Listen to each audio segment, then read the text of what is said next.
జీవాన్ని నీకు స్తోత్రము నాయన.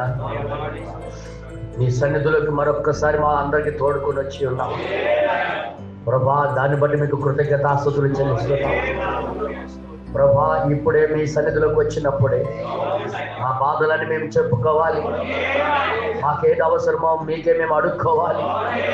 ఇంకెవరు ఆధారం లేరు నాయన. ఆధారభూతుడా మా చేతులెత్తి మేము ప్రార్థన చేస్తున్నాము నాయన. కొంతమంది ఆర్థిక వ్యవస్థలో ఇరికిపోయి ఉన్నాము, కొంతమంది ఒంటిలో బాగోలేక బాధపడుతున్నారు, కొంతమంది ఆత్మీయ స్థితి బాగోలేక వెనకంజ వేసి ఉన్నారు ప్రభా. అందరం ఏదో ఒక సమస్యలో ఇరికిపోయి ఉన్నాము. కానీ ప్రభా నువ్వు అక్కడివి ఆధారభూతుడు ఎదిగి మేము ప్రార్థన చేస్తున్నామయ్యా. మా అన్నిటికీ పరిష్కారం నువ్వు ఒక్కడివే. నువ్వు అక్కడివే అంధకారం నుండి తప్పించువాడివి. నువ్వు అక్కడివే శత్రువుల్లో నుండి తప్పించువాడు. అందుకే మీ చేతుల్లో మేము సమర్పించుకుంటున్నాం ప్రభా. ఇక్కడ ఎవరికి ఏ అవసరం ఉందో ఎరిగే దేవుడు అయ్యా. హృదయ లోతుల్లోకి చూసి ప్రభా తెలుసుకొని వారికి అక్కర తీర్చే దేవుడివి. మేమేదో గొప్పవారమని కాదయ్యా, ఏదో మా భక్తి బాగుందని మేము చెప్పుకోవట్లేదు, మేము మంచివారని మేము చెప్పుకోవట్లేదు. కేవలం నీ కృప చేతే మేము బ్రతుకుచున్నాము నాయన. అందుకే మీ చేతుల్లో మేము సమర్పించుకుంటున్నాం. ఈ రోజు మా మధ్యలోకి దిగిరండి, మా హృదయాలతో మాట్లాడండి. పరిపూర్ణంగా నీ వాక్యం యొక్క అవగాహనను మేము చేసుకొని అది చెప్పిన రీతిలో మేము లోబడే జీవితాలు కలుగు చేయాలి ప్రభా. నీ వాక్యానికి లోబడకపోతే ఇక మరణం తప్ప మరొకటి లేదని మేము చరిత్ర ద్వారా బైబిల్ ద్వారా తెలుసుకున్నామయ్యా. నీ వాక్యమును తిరస్కరించకుండా అది చెప్పేటట్టుగా మేము ప్రవర్తించడానికి సహాయము దయచేయమని మహిమయు ఘనతయు మీకే చెల్లిస్తూ చిన్న ప్రార్థన యేసుక్రీస్తు నామములో అడిగి వేడుకొనిచున్నాము తండ్రి, ఆమేన్. మరి మన బైబిల్ తెరిచి ఒక్క మాట చదువుకొని దాని ద్వారా బైబిల్ ఏం బోధిస్తుందో మనం తెలుసుకుందాం. యోహాను రాసిన సువార్త యోహాను సువార్త 17వ అధ్యాయము 3వ వచనము మనము చదువుకుందాం. యోహాను రాసిన సువార్త 17వ అధ్యాయము 3వ వచనం. అద్వితీయ సత్యదేవుడవైన నిన్నును నీవు పంపిన యేసుక్రీస్తును ఎరుగడే నిత్య జీవము. ఇంకోసారి చదవాలి. అద్వితీయ సత్యదేవుడవైన నిన్నును నీవు పంపిన యేసుక్రీస్తును ఎరుగడే నిత్య జీవము. హల్లెలూయా. దేవుడు తన వాక్యం ద్వారా మనతో మాట్లాడును గాక. ఆమేన్. దయచేసి అందరూ కూర్చో.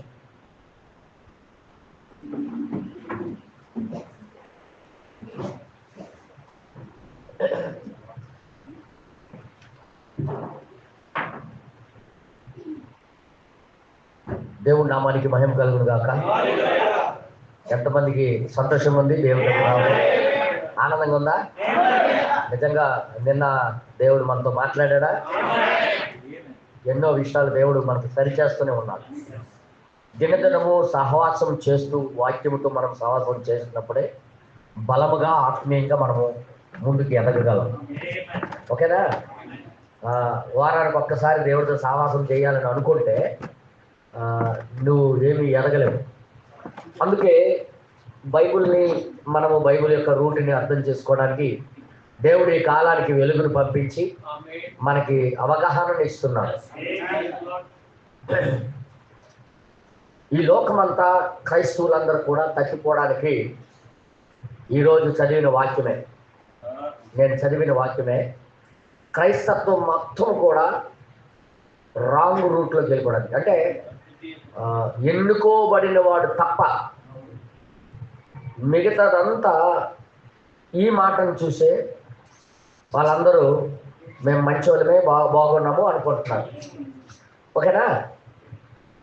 చూడండి, ఒకరు ఒక దానిని ఆయన కోణంలో ఆయన చూస్తారు, ఇంకొకడు చెక్కేవాని యొక్క కోణంలో చూస్తాడు. మన ప్రవక్త ఎన్నో విధాలుగా దానికి ఉదాహరణలు చెప్పారు. ఒక మాటని నువ్వు ఏ దృష్టితో చూస్తున్నావో దాని మీద ఆధారపడి ఉంది. ఆ మాటని నువ్వు ఏ ఉద్దేశంతో చూస్తున్నావో అది నీకు అలాగే అర్థమవుతుంది. నువ్వు కానీ దేవుడు యొక్క చిత్తంలో నుండి చూస్తే, దేవుడు చిత్తంలో ఇప్పుడు ఒక మాట ఇక్కడ ఉంచాడు అనుకుందాం. దేవుడు ఆయన ఆలోచనలో ఈ విధంగా చూసి ఈ విధంగా దాన్ని అర్థం చేసుకున్నవాడు నాకు చేరుకుంటాడని పెట్టాడు అక్కడ. అంటే ఆయన తలంచి ఆయన ఒక తలంపు కలిగి అక్కడ పెట్టాడు. ఓకేనా? ఉదాహరణకి నేను చెప్తున్నాను, మీరు ఎక్కడైనా మీ ఇంటి పక్కన కుందేలు కోసం ఉరులు పెడతారు కదా, తెలుగు అర్థమవుతుంది కదా, అలాగైతే మీ భాషలో చెప్తే మీకు అర్థమవుతుంది. మీ కుందేలు మీ చుట్టుపక్కల తిరుగుతుందని మీరు చూసి దాన్ని పట్టుకోవాలని మీరు ఊరొడ్డారు. మీరు అది ఇలాగ వస్తుంది, ఇలాగ దూరుతుంది, ఇలా దూరేటప్పుడు ఇలా ఇరిచిపోద్ది అని అన్ని ప్లాన్తోని ఆ యొక్క వలను ఆ ఊరిని ఒడ్డుతుంటారు. దాని వెనకాల మీ ప్లాన్ అది. మీ ఆలోచన ఏంటంటే కుందేలు పట్టుకోవడానికి. తీరా రోజు మీ సొంత పెంచిన కోడే వెళ్ళింది అక్కడ. ఓకే, అది దూరిపోయింది, అది ఇరికిపోయి చచ్చిపోయింది. అసలు నీ ఉద్దేశము కుందేలు పట్టడానికి, కానీ మధ్యలో నీ కోడి దూరిపోయింది. ఇప్పుడు నీ కోడి ఇరికిపోయి చనిపోయింది అనుకుందాం. అసలు నీ ఉద్దేశం అది కాదు. అయ్యో, నేను పెట్టిన ఉద్దేశం నీ కోసం కాదే అంటుంటాను. అలాగే దేవుడు కూడా బైబిల్లో ప్రతి లేఖనం కూడా ఆయన తన తలంపులో ఒక ఉద్దేశం కొరకు రాయించాడు. ఒక ఉద్దేశం కొరకు ఆయన అందుకే అన్నాడు, ఆయన మాటల్ని అర్థం చేసుకోవడం.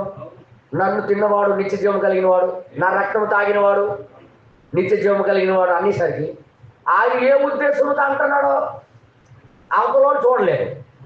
వారి ఉద్దేశంతో వాళ్ళకి అర్థమైంది. ఇంకేంటి ఇంత క్లియర్గా మాట్లాడుతుంటే, రక్తం తాగేమంటున్నాడంటే ఆయన రక్తం తాగేమంటున్నాడు, ఆయన మాంసం తినేయమంటున్నాడు, ఇంకేంటి దానికి ఇంకేంటి ఉందా? అంత క్లియర్గా మాట్లాడితే నీకు అర్థం అవ్వట్లేదా? బాబు ఇక్కడ ఉండకూడదని 70 మంది వెళ్ళిపోయారు. అంటే ఆ రోజు నుండి ఆ 70 మంది ఏనాడు కూడా మళ్ళీ యేసు వైపు తిరగలేదు, ఎంబడింపలేదు. వారి వెనకాలకి వెళ్ళి ఒరే నా ఉద్దేశం అది కాదురా, ఇలాగ చూడండిరా, అలాగే చూడండిరా అనలేదు. అంటే ఎవరు చూడగలుగుతారు ఆయన ఉద్దేశాన్ని? ఎవరైతే జగత్తు పునాది వేయబడకుండా గొర్రె పిల్ల జీవ గ్రంథంలో ఉంటారో వారికి ఇట్టే వాళ్ళకి అర్థమవుతుంది. నాకు ఇలాగ అర్థమవుతుంది, కానీ దాని వెనకాల ఏదో ఉంది. అయినా నేను తొందరపడి వెళ్ళిపోకూడదు అనుకొని ఎన్నిక చేయబడిన వాళ్ళు మాత్రము మేము ఎక్కడికి వెళ్ళిపోతాం ప్రభు, నిత్యజీవ మాటలు కలిగిన వాడు నువ్వు, మీ యొక్కనే నిత్యజీవం అంటే వాళ్ళకి అర్థం అవ్వలేదు. అయినప్పటికీ కూడా నేను ఊహించుకున్నట్టుగా అది కాకపోవచ్చు అని వాళ్ళు కొద్దిగా వెనకంజ వేసి ఎదురు చూడడం ప్రారంభించారు. అలాగే బైబిల్ వాక్యాన్ని మనము మన ఉద్దేశాలతో అర్థం చేసుకోవడం కాదు. ఎవరు దీనికి తర్జుమా చేయని అవసరం లేదు, ఎవరు దీన్ని తర్జుమా చేయనక్కర్లేదు కూడా. దేవుడు తనకు తానుగే అనువాదికుడు.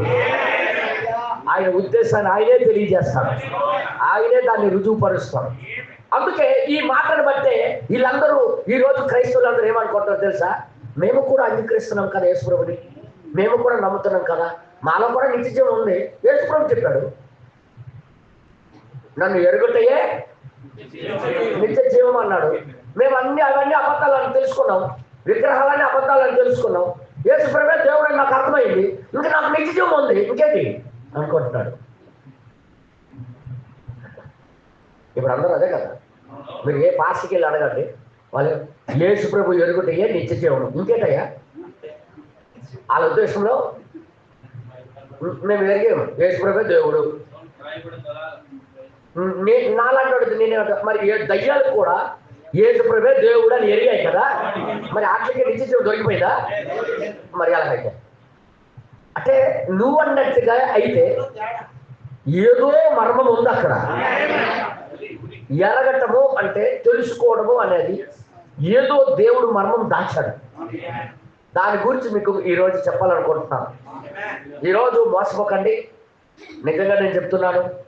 నేను యేసుప్రభుని తెలుసుకున్నాను, నేను యేసుప్రభు దేవుడు అని తెలుసుకున్నాను, అందుకే నేను చర్చికి వస్తున్నాను కాబట్టి నాకు నిత్య జీవం ఉంది అని మోసపోయి భ్రమలో బతకండి. యాక్చువల్గా ఆ ఎరగటం అంటే ఏంటి, అసలు ఆయన్ని తెలుసుకోవడం అంటే ఏంటి అనేది బైబిల్ ప్రకారంగా మనం చూడాలి. ఓకే, బైబిల్ ప్రకారంగా చూడాలి. ఒక్క ముక్క పట్టుకొని ఏలబడిపోకూడదు. అర్థమైంది మీ అందరికీ? ఒక్క ముక్క పట్టుకొని ఏలబడకూడదు. దేవుడు ఈ బైబిల్ రాయించినప్పుడు కొంత ఇచ్చట, కొంత అచ్చట, కొంత ఇచ్చట అని ఆ సూత్రం వాళ్ళు దాచిపెట్టాడనమాట. ఇవన్నీ సమకూర్చి లైన్లో పెడితే అసలైన రూపం అంటే ఫజిల్ గేమ్ లాంటిది. ఫజిల్ అంటే మీకు తెలియదు, ఎలాగ చెప్పాలో నాకే అర్థం అవ్వట్లేదు. ఫజిల్ నీ తెలుగులో ఏమంటారా? దానికి చెప్పలేము, ఒక 3 రోజులు పడుతుంది. ఒక ముక్కు ఒక పక్క ఉంటుంది, నోరు ఎక్కడో ఉంటుంది, జుత్తు ఎక్కడో ఉంటుంది. అవన్నీ కూడా ఏదో అంటారు, ఏదో అంటారు చదరంగా చెదిరిపోయే బొమ్మ. మా కాదు కాదు కాదు కాదు కాదు కాదు అలా కాదు, దానికి ఒక పేరు ఉంది. పజిల్ గేమ్కి ఇంకొక పేరు ఉంది తెలుగులో, అది మనకు రాదు. ఓకేనా? అక్కడక్కడ ఉంటాయి. ఇవన్నీ సెట్ చేస్తారు చూసారా? అంతెందుకు అంకెలు లైన్లో ఉండకుండా అక్కడక్కడ గజిబిజి ఉంటాయి. అవన్నీ కూడా లైన్ పెడుతుంటారు, పిల్లలు ఆడుతుంటారు చూసారా? ఒకటి అక్కడ ఉండాలి, ఒకటి పక్కన 2 ఉండాలి, కానీ ఆ 2 ఎక్కడో ఉంటుంది. అవన్నీ లైన్లో తెస్తే కానీ లెక్క కరెక్ట్గా రాదు. అలాగే బైబిల్ కూడా దేవుడు ఏం చేశాడంటే శత్రువుకి అర్థం అవ్వకుండా అక్కడ అలా మాట్లాడాడు, ఇక్కడ ఎలా మాట్లాడు, ఇక్కడ అలా మాట్లాడు. అందుకే అంటున్నాడు, గింజుకుంటున్నారు వాళ్ళు. ఏమంటాడు? తండ్రి అని అనగానే ఇంకొకరు ఉన్నాడు, చూసావా అంటాడు. అంటే వాళ్ళకి కన్ఫ్యూజ్ అనమాట. అది అంటే బైబిల్ మొత్తం సెర్చ్ చేయడం రాదు. యేసుప్రభు తండ్రి అంటాడు, చూసావా ఇంకొకరు ఉన్నాడు, ఇంకొక దేవుడు ఉన్నాడు అలా అనిపిస్తుంది, కానీ కాదు. అది సరైన రీతిలో సెర్చ్ చేస్తేనే కానీ బైబిల్ అర్థం కాదు. అందుకే నా ప్రియ సహోదరులారా, ఈ 3వ వచనంలో ఆయన ఏమంటున్నాడంటే స్వయాన ఆయన గురించి ఆయనే మాట్లాడుతున్నాడు. ఇప్పుడు మీరు బాగా చదివారో లేదు నా మాట, ఇంకోసారి చూడండి.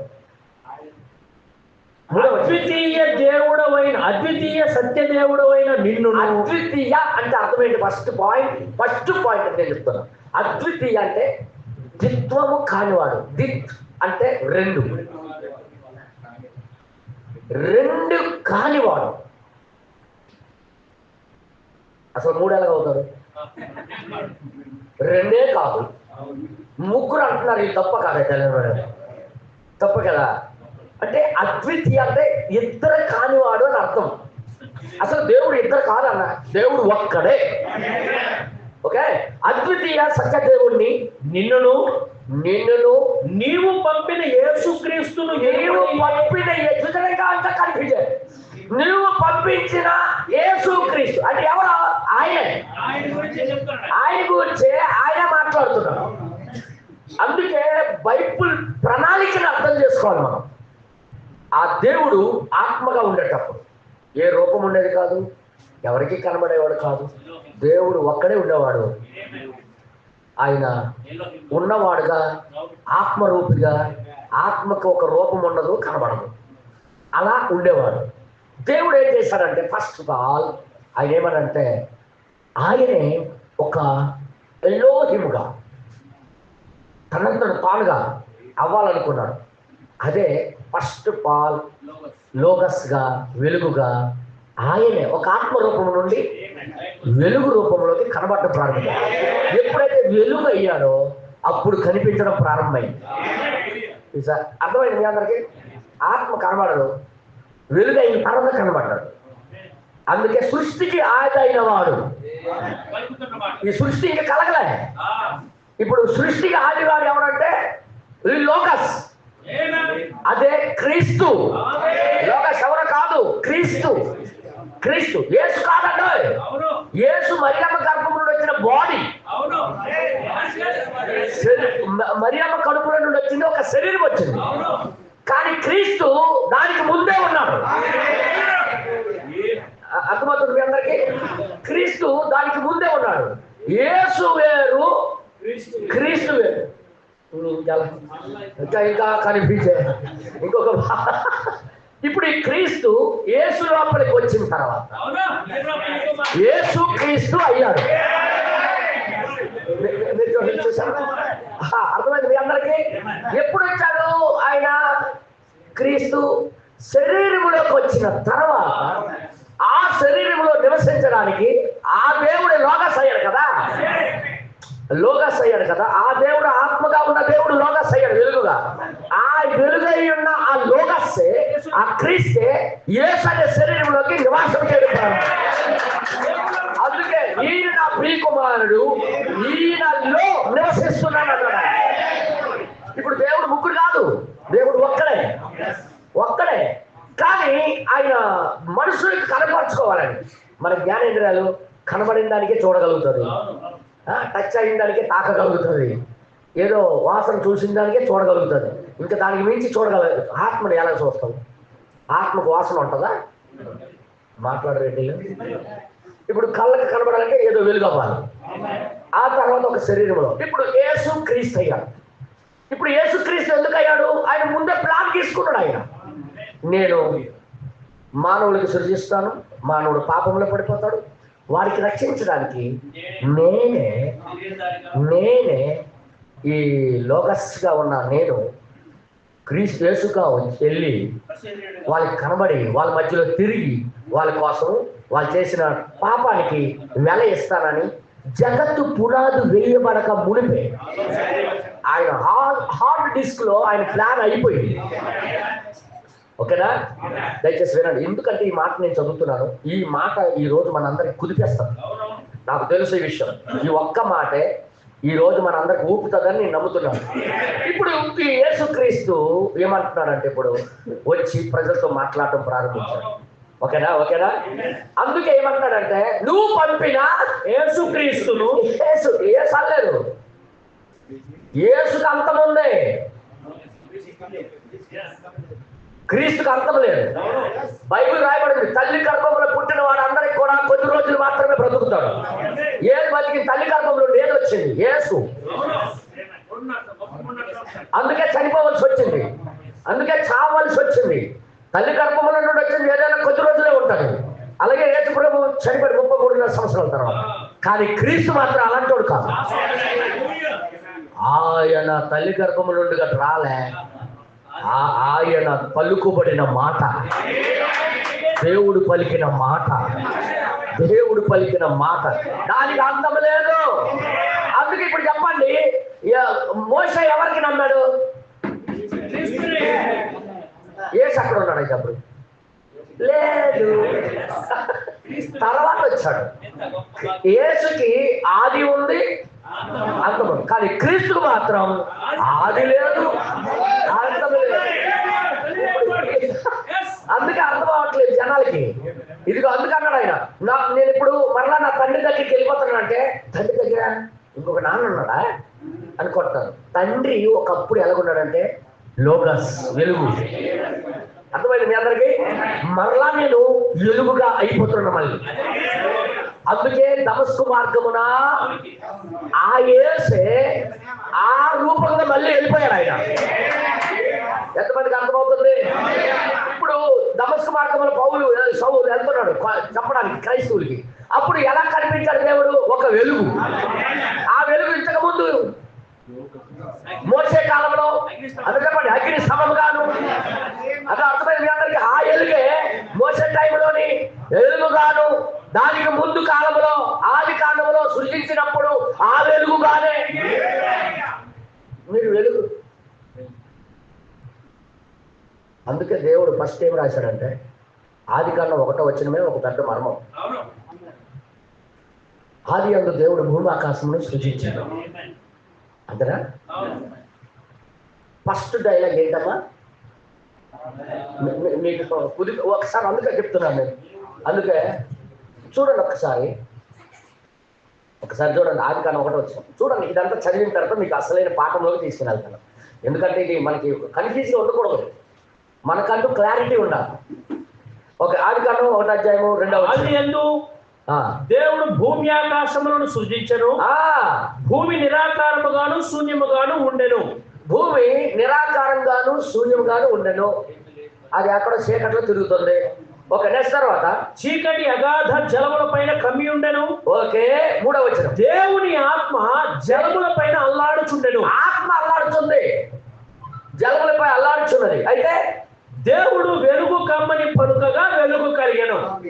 దేవుడు ఎప్పుడమ్మా సృజించాడు? ఎన్నో వచనంలో సృజించాడు వెలుగుని? 3వ వచనంలోనా? చూడు 4లోనా? చూడు 3 అంటే 4, 4 ఏది అటు అంటే ఇటు, ఇటు అంటే ఇటు. ఇది ఏదో ఒకటి రైట్ అయిపోద్ది కదా అనుకోని, రైట్ అయిపోద్ది కదా. నువ్వు బిట్ పేపర్లో అలాగే చేయలేవు. రెండింటికి టిక్ పెట్టలేదు, ఏదో ఒకదానికి పెట్టాలి. రెండింటికి పెడితే ఉన్న మార్కు పోతుంది. ఇప్పుడు చెప్పండి, దేవుడు వెలుగుని ఎప్పుడు సృష్టించాడు? వెలుగు వచ్చిందా? వెలుగు అంటే ఏంటి?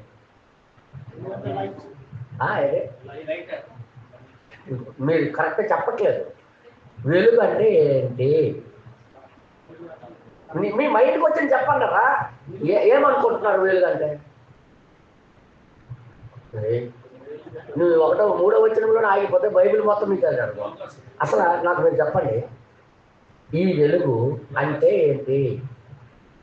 ఏది సృజించాడు? మీరు ఏమైనా ఆగిపోయారు? మీ దృష్టిలో వెలుగు అంటే ఏంటి? ఏది ఉంటే వెలుగు వస్తుంది? ఇప్పుడు అది కూడా చెప్పండి. ఏది ఉంటే వెలుగు వస్తుంది అంటే దీన్ని బట్టి చూస్తే నువ్వు సూర్యుడే సృజించాడు కదా అక్కడ. మరి ఏంటైతే అప్పుడు అదే చెప్పాలి కదా. పోనీ సూర్యుడు అని అంటే కాదు అంటారు. మరి ఏంటది? అంటే అది ఏంటది? చూసారా, డినామినేషన్ వాళ్ళందరూ బైబిల్ ఎలా చదువుతారంటే సూర్యుడిని చేశాడు వెలుగు వచ్చింది అనుకుంటారు. కానీ సూర్యుడు చేసింది ఎక్కడ తెలుసా? మీకు చూపిస్తాను నేను. అది ఎన్నో వచనములు అంటే 14వ వచనంలో సూర్యుడిని చేశాడు దేవుడు. 1వ అధ్యాయంలో 14వ వచనంలో దేవుడు పగటిని రాత్రిని వేరుపరచినట్టుగా, రాత్రిని వేరుపరిచినట్టుగా ఆకాశ విశాలమందు జ్యోతులను కలుగుగాకని పలికెను. ఎప్పుడు వచ్చాడు సూర్యుడు? 4వ రోజు. మరి మధ్యలోనే ఇంకొక వెలుగు ఉంది కదా, అది ఎక్కడి నుండి వచ్చింది? బైబిల్ అందుకే మానవ జ్ఞానంతో చదివితే అర్థం కాదు ఇది. ఇప్పుడు 4వ రోజు సూర్యుడిని చేస్తున్నాడు. మరి 3వ వచనంలో ఫస్ట్ రోజు చేసింది ఏంటంటే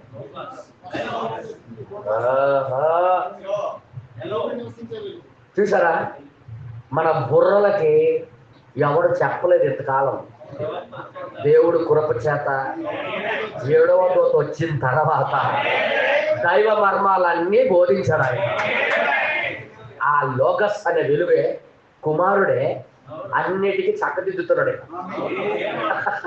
ఆ లోగస్సే ఆయనే వెలుగుగా ఒక చిన్న పిల్లడిలాగా ఆది కాండం మీద ప్రశ్నలు జవాబులు చెప్పాడు. అవన్నీ ఇంటికి చదవండి. ఇంటికి చదవండి. ఆది కాండం మీద ప్రశ్నలు జవాబులు ఉన్నాయి కదా, దాంట్లో చెప్పాడు అవన్నీ కూడా. వర్తమానాలు చదివితే కదా అర్థమవుతాయి. ఆ లోకస్ ఏం చేస్తున్నాడంటే ఒక రూట్లోకి ఈ చిన్నభిన్నం అయిపోతున్న దాన్ని ఒక లెవెల్లో పెడుతున్నాడు అనమాట. నువ్వు అక్కడ ఉండు, నువ్వు అక్కడ ఆగు, నువ్వు అటు వెళ్ళిపోకు, ఆగు చంద్రుడా, ఇన్ని ఇన్ని ఇన్ని ఇలా భూమికి ఇన్ని కిలోమీటర్ల దూరంలో ఆగిపోతాం. ఒక పిల్లవాడు లాగా ఆ వెలుగు ఆ క్రీస్తే సృజిస్తున్నాడు. యేసు కాదు నేనేమంటాడు, క్రీస్తు అంటే లోగస్. యేసు కాదు, యేసు ఇంక పుట్టలేదు. ఏం వర్ణిస్తాం ఆయన జ్ఞానం. ఆ యేసే అంటే ఒక చిన్న పిల్లడు ఆడుకుంటాడు చూడు, ఒక అగ్గి పెట్టి అక్కడ పెడతాడు, ఒక పుల్ల ఎక్కడిక్కడ పెడుతుంటాడు. అలాగా ఈ సృష్టిని, ఈ నక్షత్రాలని, ఈ గెలాక్సీని, ఒక గెలాక్సీ గురిండే మన పీకలు తెగిపోతారు తెలుసుకోవడానికి. పాలకొంత గెలాక్సీలో ఉన్నాం మనం. దాంట్లోనే ధూళి లాంటిది భూమి. మరి ఎన్ని నక్షత్రాలు ఉన్నాయి పాలకొంత గెలాక్సీ. దీనికి డబల్ కొన్ని కోట్ల రెట్లు పెద్ద గెలాక్సీలు ఉన్నాయి. ఇవన్నిటికి కూడా ఎవరు ఆడుకొని చేస్తున్నాడంటే లోగస్, క్రీస్తే ఈ సృష్టిని చేస్తున్నాడు. ఆ వెలుగే అన్నిటికీ ఒక లెవెల్లో పెడుతున్నాడు అనమాట. ఈ గెలాక్సీ ఇక్కడ దూరంలో ఉండాలి, ఎక్కడ నువ్వు ఉండు, అందులో భూమి ఎక్కడ ఉండు, భూమి తర్వాత ఈ గ్రహం అక్కడ ఉండాలా, ఇక్కడ ఈ గ్రహం ఉండాలా. చంద్రుడు కానీ జస్ట్ బ్యాలెన్స్ అయిందా భూమి మునిగిపోతుంది సముద్రం చేత. ఎందుకు నువ్వు అక్కడ అలాగ ఉండమని అంటే ఆయనకి ఆదియు అంతమును ఎరిగినవాడు. హల్లెలూయా. ఇవన్నీ చెప్పండి, ఇది నా పాఠం కాదు కానీ చెప్పాల్సి వస్తుంది మీకంటే కొద్దిగా మెదడుకి మేత వేయాలనే ఉద్దేశంతో చెప్తున్నాను. ఇవన్నీ అర్థమైంది మీ అందరికీ. అందుకే కొలస్సీ రాసిన పత్రికలో 1వ అధ్యాయంలో యేసయ్య గురించి పౌలు గారు ఏం రాస్తున్నారంటే ఒకసారి మీరు చూడండి, ఆ తర్వాత మనం వెళ్ళిపోదాం, పాఠంలోకి వెళ్ళిపోదాం. ఈ రోజు కొద్దిగా మీకు ఆలోచింప చేయాలనే ఉద్దేశంతోనే నేను ఇవన్నీ చెప్తున్నాను. దయచేసి మీరందరూ చూడాలని కోరుతున్నాను. కొలస్సీలు రాసిన పత్రిక 1వ అధ్యాయము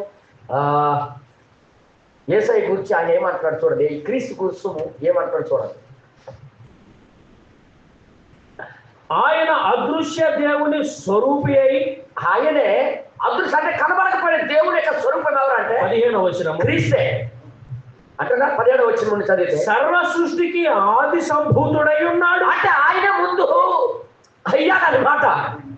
ఆయన సర్వ సృష్టికి ఆది సంభూతుడు. తర్వాత ఏలయనగా ఆకాశమందున్నవియు, ఆకాశములు ఏవైతే ఉన్నాయో, భూమి అందున్నవియు, భూమి మీద ఏవేవి ఉన్నాయో, దృశ్యమైనవి గాని అదృశ్యమైనవి గాని, కనబడేవి గాని కనబడకపోయినవి గాని, అవి సింహాసనములైనను ప్రభుత్వాలైనా సింహాసనాలైనా ప్రధానులైన అధికారులైన సర్వములు ఆయన యందు సృజించబడెను. అంటే ఆయనే చేశాడా? ఈ 2025లో మోదే ఉండాలని దేవుడు ముందు నిర్ణయించాడు. అయితే అది ఈవీఎం అవ్వచ్చు, అది ఏకట్ అవ్వచ్చు, ఆయనకి తెలియకుండా ఏది భూమి మీద జరగట్లేదు. చాలా మంది అంటున్నారు ఈవీఎంల వాళ్ళు గెలిచాడు, ఆయన గెలుస్తాడని ఆయన తెలీదా? ఒక పిచ్చుక కింద పడాలంటే ఆయనకి తెలియకుండా పడిపోతా? ఒక ఎట్రుక కింద రాలంటే ఆయనకి తెలియకుండా రావుతుందా? ఇప్పుడు ఆయన వల్లనే సమస్తమును సమాప్తం చేస్తాడు ఆయన. తర్వాత ఇంకేమంటాడు చూడండి ఒకసారి. ఆయనే అన్నిటికంటే ముందుగా ఉన్నవాడు. ఈ రెవల్యూషన్ పౌలు గారు మీకు ఎక్కడి నుండి వచ్చిందంటే ఆయన అరేబియా ఏంటంటే ఎడారిలోకి వెళ్ళి 3.5 సంవత్సరాలు ధర్మశాస్త్రం మొత్తము పిండి చూస్తే క్రీస్తే కనబడ్డాడు ఆయనకి. క్రీస్తు అంటే ఎవరు? లోగస్. మీరు అర్థం, అభిషేకం కలిగిన ఒక అగ్ని స్తంభం. అది ఆయనే సమస్తమునకు ఆధారభూతుడు. అందుకే ఆది కాండంలో 3లోనే అలాగా ఆయన గురిని రాశారనమాట. తర్వాత ఇంకా తర్వాత సంఘమును శరీరమునకు ఆయనే శిరస్సు. ఆయనకు అన్నిట్లో ప్రాముఖ్యము కలుగు నిమిత్తము, ఆయనకే మహిమ దొరికిన నిమిత్తము ఆయనే ఆది అయ్యుండి ఆయనే ఆది అయ్యుండి చెప్పు. భూమాకాశం సృష్టించాడు కదా ఆదిలో.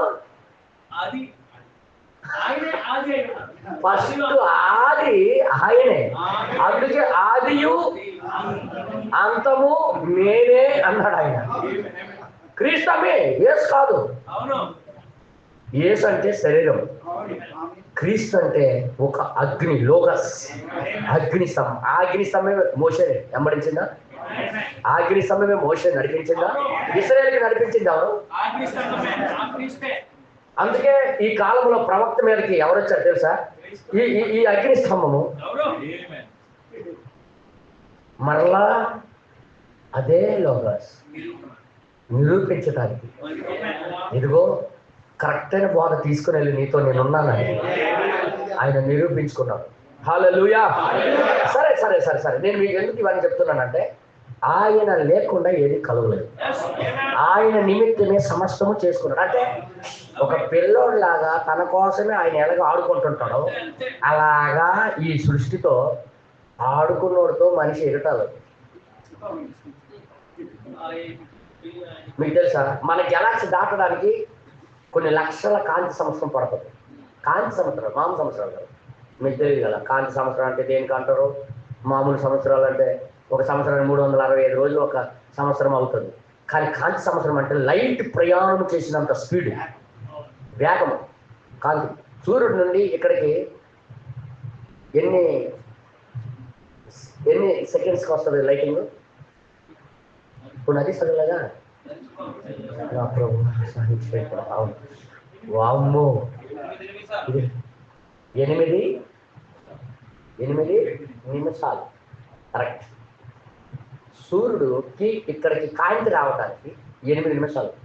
ఎన్ని లక్షల కిలోమీటర్లు ఉందో తెలుసా? అది ఎన్ని లక్షల కిలోమీటర్లు ఉందో తెలుసా? అది కూడా తెలియదు. సరే ఇప్పుడు నేను సైన్స్కి వెళ్ళి మీ పాఠాలు చెప్పాలి. ఇప్పుడు 13 లక్షలు దాటి ఉంది కిలోమీటర్లు. సూర్యుడు 13 లక్షల కిలోమీటర్లు దాటి ఉంది.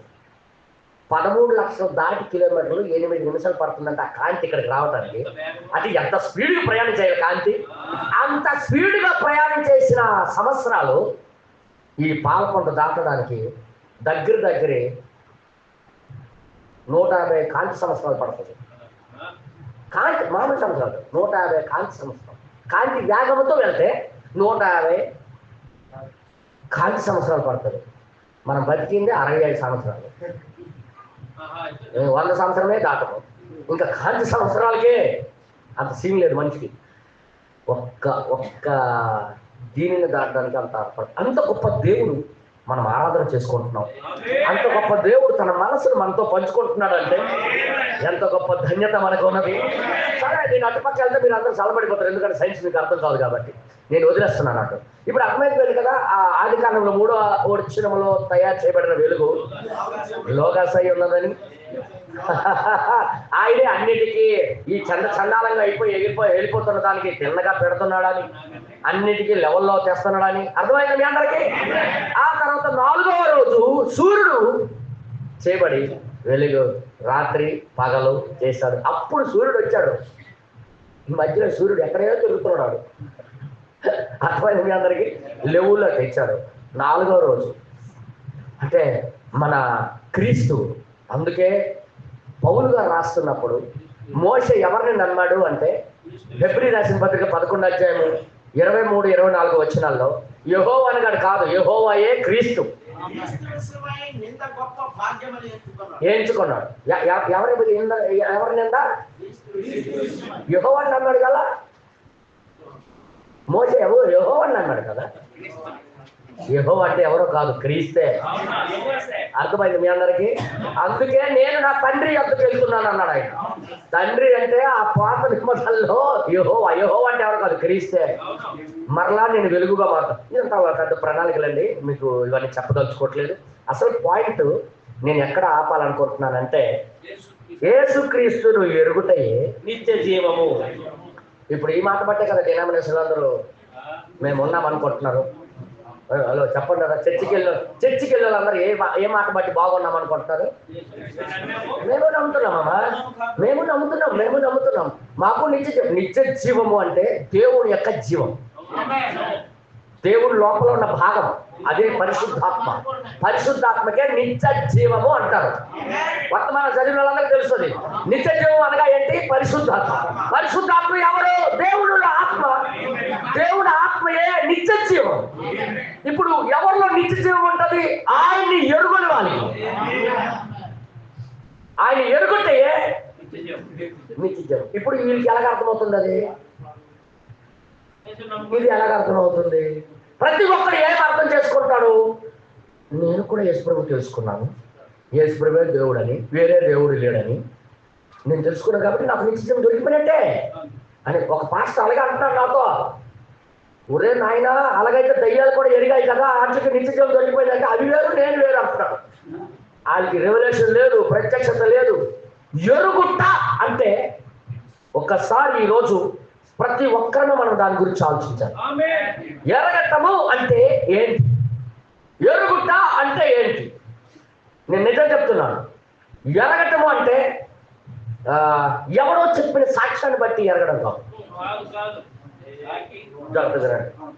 ఎరగటం అంటే అండి, ఎవరో చెప్పిన సాక్ష్యాన్ని బట్టి అట అంటావు, నువ్వు అట అంటావు కానీ అయ్యున్నదని అనలేవు. మీకు ఈ మాటకి అర్థం కాదు. మీకు మీకు ఈ మాట కూడా వివరించాలి. ఇప్పుడు వచ్చిన బాధ అట అనే మాటకి అది అనే మాటకి బోడి తేడా. అవును అది అది అని అనడానికి నువ్వు దాన్ని ఎరిగి ఉండాలి. మీకు ఇంకో లోతు మీరు తింటారు కదా బాగా, మాంసము మెత్తగా ఉందట అట అనేవాడు ఎవరు మాట్లాడతారు చెప్పండి? తినకపోయాడు. అంటే ఆడు రుచిలోనే ఇల్లు పక్కన వాళ్ళు మాట్లాడుకోవడం విన్నారు. ఏట్రా మాంసం ఉడికిపోయింది, గొప్ప రుచికొందరా అంటున్నాడు. ఆడు అంటే ఆడు తినేసి వచ్చాడు, చెప్తున్నాడు. నేను విన్నాను. నాకు అడిగాడు ఎవడో, మాంసం బాగుందా అని అడిగాడు. అప్పుడు నేనేమంటున్నాను, గొప్పగా ఉందట, మెత్తగా ఉడికిందట అట్టనంటే నేను ఇంకా ఎరగలేదు దాన్ని. హలో అర్థమవుతుంది. ఎరగటం అంటే దానితో నువ్వు అనుభవించుట, దాన్ని అనుభవం నువ్వు కలిగి ఉండుట. ఎంతమందికి అర్థమవుతుంది?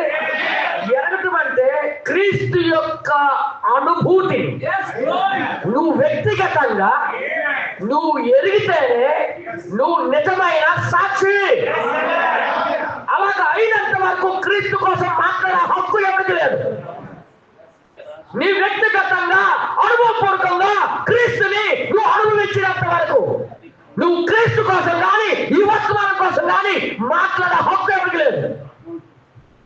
యేసయ్య ఉత్తినాలనా పైనుండి శక్తి పొందినంత వరకు యెరూషలేములో కాచుకొని ఉండండి. ఆ తర్వాత భూత గంటల వరకు నాకు మీరు సాక్షులు అవుతారన్న ఆయన. ఎప్పుడు ముందు ఆ జీవము వీళ్ళతో కలవడము ముందు ఎరగాలి. ఎవరో చెప్పింది విని ఫాలో అవడం కాదు, ఎవరో చెప్పింది విని సంఘానికి రావడం కాదు, ఎవరో చెప్పింది విని నువ్వు దేవుడి సన్నిధికి రావడం లేదు. చెప్పింది విని వచ్చావు కానీ నీకంటూ ఒక సొంత అనుభవము నీకు లేదు. ఆ సాక్ష్యము పనికి రాదు. మా బావగారు చెప్పారండి మంచి దేవుడు అని, మా అమ్మగారు చెప్పారండి మంచి దేవుడు అని. నేను దాన్ని బట్టే నేను ఆయనకి నేను ఫాలో అవుతున్నానంటే నువ్వు ఏదో ఒక రోజు ఆగిపోతావు. కానీ ఒక నిజమైన టేస్ట్ చూసినవాడు, నిజమైన అనుభూతిని కలిగి ఉన్నవాడు, ఆడికి ఎన్ని ఒణుకునుకులు వచ్చినా, ప్రళయాలు వచ్చినా, ఆకలైనా, దప్పికైనా, వస్త్రహీనతైనా, ఖడ్గమైన, మరణమైన ఆ దాని నుండి ఎవరు కూడా వెనబాపలేరు. ఈ రోజు క్రైస్తవం కిందకి దిగజారిపోవడం కారణం ఏంటి? అనుభూతులు లేవు. ఎవరో చెప్పింది బట్టే రావడం, ఎవరో చెప్పిన దాన్ని బట్టి వచ్చి వినడం. ఇది మంచిదట, మేము విన్నాము, అది మంచిదట, అందుకే వచ్చామండి, దీని తప్ప మరొకటి లేదట చెప్పాడు మా ఏరకాడు. నీ ఏరకాడు మంచి సాక్ష్యం అయితే, కానీ నువ్వు కాదు నో. అందుకే నేను చెప్తున్నా, నీ భర్త చెప్పిన దాని సాక్ష్యాన్ని బట్టి నువ్వు రావడం కరెక్ట్ కాదు. అలాగని రావద్దని నేను అనట్లే, అర్థం చేసుకోండి భాష. నువ్వు వచ్చావు కానీ నీకు సొంత అనుభూతి నీకు లేదు. ఉదాహరణకి నేను చెప్తున్నా, కోర్టుకి వెళ్ళేటప్పుడు ఎవడైనా ఒక యాక్సిడెంట్ గుద్దేశాడంటే సాక్ష్యానికి పిలిచాడు అనుకో, జడ్జి గారు సాక్ష్యాన్ని పిలిచాడు, అవునయ్యా ఇతడు వచ్చి ఇతడు గుద్దేశాడు నువ్వు చూసావంటే, లేదంటే నేను అక్కడ పక్కన పొలంలో నేనున్నాను, తమ్మన సౌండ్ వచ్చింది, మా ఆవిడికి వినబడ్డది, ఆవిడికి వినబడితే నేను విన్నాను, అదే నేను నిజమని నమ్ముతున్నాను, గుద్దేశానని. నువ్వు చూడలేదు, నువ్వు సరిగ్గా వినలేదు, నీ సాక్ష్యం పనికిరాదని మేడపెట్టి గెంటించేస్తాడు బయట. ఏం మాట్లాడదండి. సాక్షి అంటే ఎవరికంటారు? కళ్ళ ద్వారా చూడాలి, చెవులారా వినాలా. కోర్టులో రెండేసి ఉంటాయన్నా, చూడటము, క్లియర్గా వినడం. వెనక చెప్పారు కోర్టులో ఎప్పుడు ఏ సాక్ష్యాలు చదివారు, కరెక్ట్గా చూసినోడు, చెవులారా పక్కన ఉండి విన్నోడు.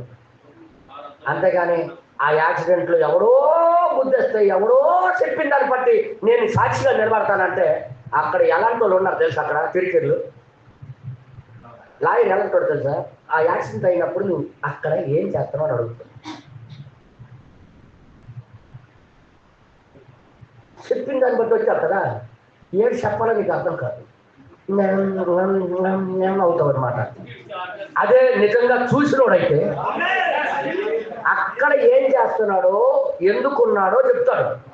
లేదండి ఆ టైంలోనే నేను పలానా ఊరికి వెళ్తున్నాను, అదే జంక్షన్ లోకి వచ్చినప్పుడు నేను కళ్ళ ద్వారా చూశాను, అప్పుడు ఇంకా లాయర్ అంటాడు. ఇప్పుడు ఆ గుద్దినప్పుడు ఆ వ్యక్తి రైట్ సైడ్ పడ్డాడా ఎడమ సైడ్ వైపు పడ్డాడా అని అడుగుతాడు. అంత తేలిక. అప్పుడు నిజంగా నువ్వు సాక్షి అయితే అప్పుడు ఈ ఇనీషియల్ అనుకో,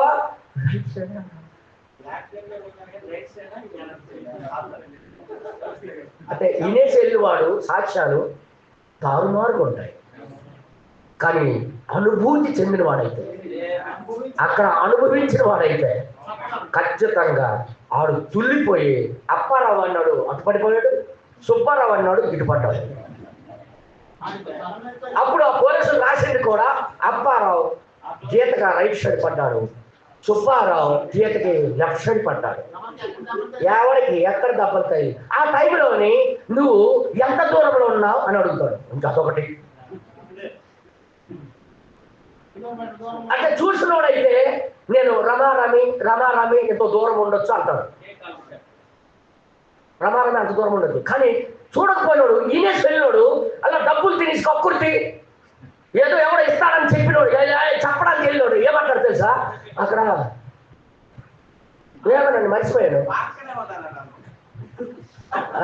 అరే నువ్వు ఎవరో చెప్పింది వినేసి చెప్తున్నావే కానీ ప్రాక్టికల్గా నువ్వు చూడలేదు, నువ్వు వినలేదు. అందుకే ఈ కేసు కొట్టివేయబడను. అలాగే నీ జీవిత సాక్ష్యము దేవుడు కూడా అనుభూతి లేకుండా, దేవుడి యొక్క ఆత్మ జీవితమును నువ్వు అనుభవించకుండా, దాని టేస్ట్ చూడకుండా, దాంతో సహవాసం లేకుండా, నువ్వు దేవుడు మంచివాడని లేకపోతే దేవుడికి మించిన వాడు లేడని నువ్వు చెప్పినా నీ సాక్ష్యం చాలదు. నీకు అర్థం కానిది. అందుకని చెప్తున్నా, ప్రతి ఒక్కరూ వ్యక్తిగతంగా దేవుని యొక్క రుచి టేస్ట్ తెలుసుకోవాలి. అదే దేవుడు కోరుతున్నాడు ఈ కాలంలో. ఈ రోజు మనకి కోరుతున్నది ఏంటి? దేవుడు నువ్వు వ్యక్తిగతంగా ఆయన ఎరిగిన వాడై ఉండాలి. వ్యక్తిగతంగా ఆయన నీ జీవితంతో నువ్వు ఆయనతో అనుభూతి కలిగి నడిచే అనుభూతిని నువ్వు కలిగి ఉండాలి. ఆయన వచ్చిన తర్వాత నీకు ఏమేమి జరిగాయో నీకు తెలిసి ఉండాలి. ఆయన నీలో ఉంటే నీలో ఎలా నడుస్తున్నాడు, నీ మాటలు ఎలా మారుస్తున్నాడు, నువ్వేమనుకుంటుంటే అది ఎలా ఆపుతున్నాడు అనే అనుభూతి నీకు ఉండాలి. నేనేం మాట్లాడుతున్నా అర్థమవుతుందా? అలాంటోలే కానీ సాక్షులు చెప్పింది వినేసి వచ్చిన వాళ్ళందరూ మా కుటుంబీకులందరూ వస్తున్నారు కాబట్టి నేను సంఘానికి వస్తున్నాను. నువ్వు అసలు దేవుడి రాజ్యానికి వెళ్ళవు, దేవుడు నీ లాంటి అంగీకరించు. నీ భ్రమలో బ్రతుకుతున్నావు. ఈ రాత్రి ప్రతి ఒక్కరు కూడా నాకు కూడా నీతో వ్యక్తిగతమైన అనుభవం నాకు కావాలి ప్రభువా. నిజంగా నేను టేస్ట్ చూడాలా, నేను రుచి చూసి చెప్పాలా. నీకు నేను రుచి చూడకుండా నేనేం చెప్తాను ప్రభువా? ఎరగటం అంటే అలాగ ఎరగేసి అదే అనుభూతిని గ్రహించి ఆయన్ని ఆరాధన చేయటం, అది ఆత్మతో సత్యముతో ఆరాధన చేయటం. ఎంతమందికి అర్థమవుతుంది? ఎంతమందికి అర్థమవుతుంది? అందుకే శిష్యుడికి ఏమన్నాడంటే, అపొస్తలుల కార్యము 1:8 ఏం చెప్పాడంటే చూడండి ఒకసారి. అపొస్తలుల కార్యములు 1:8 ఏమంటాడు చూద్దాం ఒకసారి దయచేసి. ఆయనను పరిశుద్ధాత్మ మీ మీదకి వచ్చినప్పుడు, పరిశుద్ధాత్మ మీ మీదకి వచ్చినప్పుడు మీరు శక్తి నొందెదరు. మీరు శక్తి నొందుతారు. మీరు నిజమైన సాక్షులు అవుతారు. తర్వాత ఇంకా రాయబడింది, కనుక మీరు యెరూషలేములోను యూదయ సమరయ దేశములంతటను భూ దిగంతముల వరకును సాక్షులై ఉందురని వారితో చెప్పాను. వాడు లోపలైతే ఆయన వస్తాడో ఆయనకి ఒక అనుభూతి అర్థమవుతుంది. ఆయనకి ఎరిగి ఉన్నాడు, ఆయన ఎరిగి ఉన్నాడు. ఆయన అనుభూతిని నిజంగా దేవుడు అంటే ఏంటో ఆయన తెలిసిపోయింది. రైట్ అర్థమవుతుంది మీ అందరికీ. అనుభూతి ఇప్పుడు ఎవరికి వస్తుంది? ఎవరైతే ఆయనకి రుచి చూస్తారో, ఈయన వ్యక్తిగతంగా కలుసుకుంటారు. ఏంటో నేను మాట్లాడేది అర్థమైంది మీ అందరికీ? కలుసుకోకుండా నువ్వు సాక్ష్యం చెప్తే అది చల్లదు. అప్పుడు నేను ఎంతో మంది ప్రసంగికుల యొక్క ప్రసంగాలు వింటుంటాను. వింటుంటే ఏమంటుంటా తెలుసా? చూడండి అక్కడ ఎలాగ చెప్పాడట, దేవుడు ఎలాగ అన్నాడట. చూడండి ప్రవక్త చెప్తున్నాడు, అన్నాడట అట అట అట అట అట అట అట అట అట ఎందుకు వస్తుంది? ఈయన నాలుగు ఇంకా టచ్ అవ్వలేదు. అది ఎంతమందికి అర్థమైంది? అట బ్రదర్, అట కాకుండా నీ జీవితానికి యేసు ఏం చేశాడు, వచ్చాడా లేదా నీకు తెలిసిపోతుంది కదా. అందుకే ప్రవక్త ఏమన్నాడో మీకు చదివి వినిపిస్తాను. ఓకేనా? నేను బుక్లో చదువుతున్నాను. లిటిల్ స్టోర్ హౌస్లో ఇందులో అయితే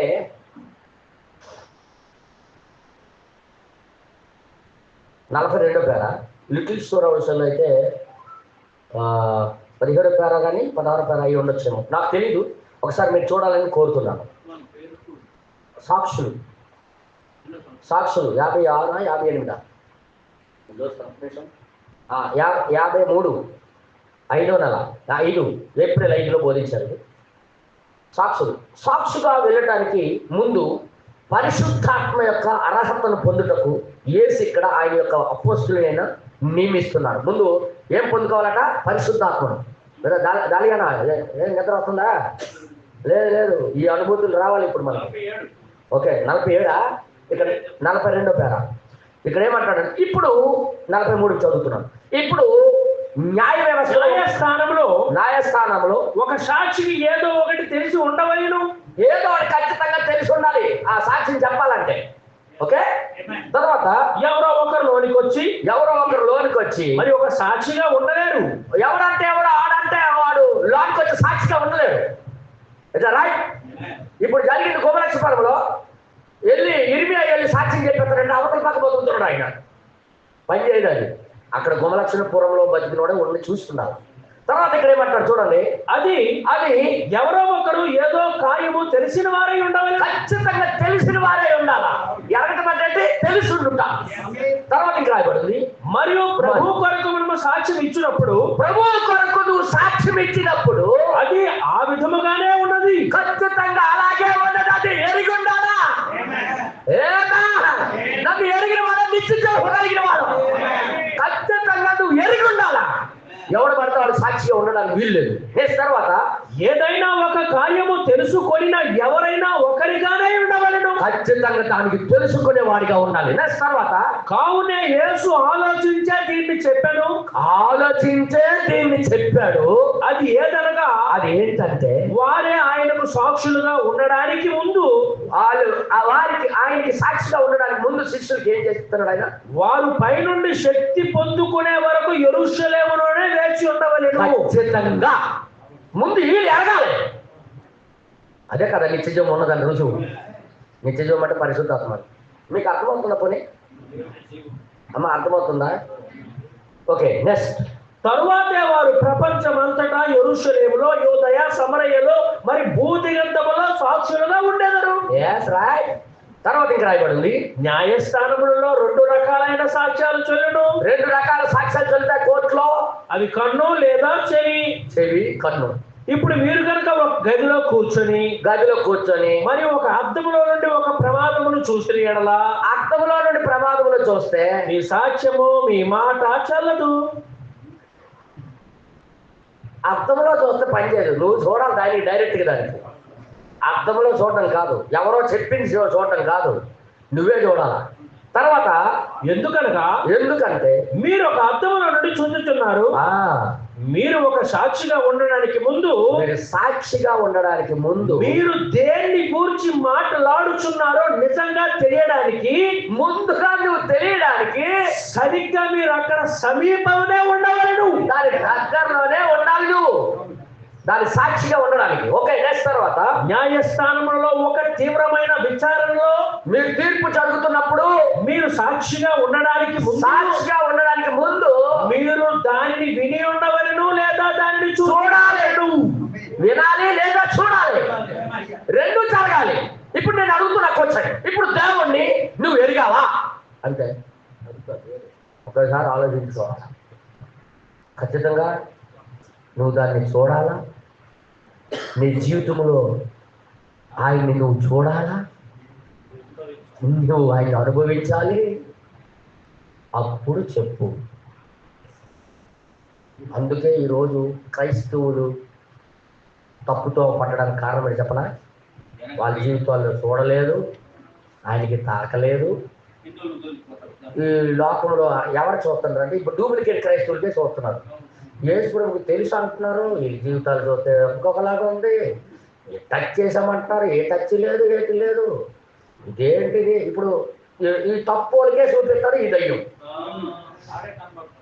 సాక్షి కాకపోయినాడికే చూడాడు క్రైస్తవుడు అని చెప్తుంటది. అది ఇప్పుడు అసలైన వాడికి చూపించదు. అర్థమవుతుంది మీ అందరికీ? ఇప్పుడు చూడండి, ఇక్కడ ఏమంటాడు, నేను చెప్పలేదు, ప్రవక్త చెప్తున్నాడు దీనికోసం. చదవండి కదా, ఇంకా కొద్దిగా కింద చదవండి. కుమారి ఫలానా ఆమె నాతో చెప్పింది, లేదా స్త్రీ ఫలానా లేదా ఫలానా స్త్రీ చెప్పింది, ఫలానా కుమారి చెప్పింది, గౌరవనీయులైన అల్లా వ్యక్తి చెప్పాడు, ఫలానా వ్యక్తి నాతో చెప్పాడు, మా బావ చెప్పాడు, మా ఏకాడు చెప్పాడు అంటే పనిచేయదు ఇక్కడ అని మీరు చెప్పలేరు. అలాంటి సాక్ష్యాలు పనిచేయదు దేవుడి దగ్గర. నువ్వే వ్యక్తిగతంగా ఆయన్ని తెలుసుకోవాలి, నువ్వే అనుభవపూర్వకంగా ఆయన నీ జీవితంలో ఉండడం నువ్వు చూడాలా, నువ్వు ఆయనతో కలిసి ఉండడం చూడాలి. నేను ఇలా అంటున్నాను, ఏమనుకోకండి, ఇది సత్యం. అలాగ లేనిచో ఒకవేళ అలా కలిసి ఉంటే మీతో చెప్పిన వారే సాక్షులు అయి నువ్వు కాదు. ఎవరైతే చెప్తున్నారో అందుకు చెప్పాడు కదా, మాంసం ఉడికిందా లేదనేది. ఉడికిందట అంటే నేను అంటున్నానంటే ఉడికిందని నేను విన్నాను. అసలు తిన్నాడు ఆడు చెప్పింది నేనేసి ఇక్కడ చెప్పేస్తున్నాడు అనమాట. లేదు ఉన్నదట, ఉడికిందట. అలా అయ్యి అట అనే మాట వస్తే నాకు గొప్ప నిజం చెప్తున్నాను. మా అమ్మకి నాకు ఎప్పుడెప్పుడు గొడవలు వచ్చేది ఎక్కడ తెలుసా? ఎక్కడే ఆ తోట పక్కన ఎవడైనా వంకాయలు చంపుకొని వెళ్తున్నాడు ఉదాహరణకి, మూటపడుతుంది, అది మామిడికాయలే కనబడుతుంది ఆ రూపం. వెంటనే అక్కడ ఉండి చూసినట్టుగా చెప్తుంది. ఇలా తెంపేసాడు, ఆ కొమ్మదాంతో తెంపేశాడు, ఆ గుడ్డు వైపు ఉన్న కొమ్మదాన్ని తెంపేశాడు మామిడికాయలు. అదిగో వెళ్ళిపోయాడు. ఈ మాటలు భరించలేక ఒకరోజు పరిగెట్టి వెళ్ళాను ఆయన దగ్గరికి. అవునయ్యా, బయట పిల్లకాయలు తెంపేస్తావు నువ్వు అలా చేయడం తప్పే, రైట్ అయినా అని అడిగాడు. ఊరే ఇది మామిడికాయలు కాదు రాని ఇలా తిప్పాడు. అది మా అమ్మ అంటుంది అన్నాను.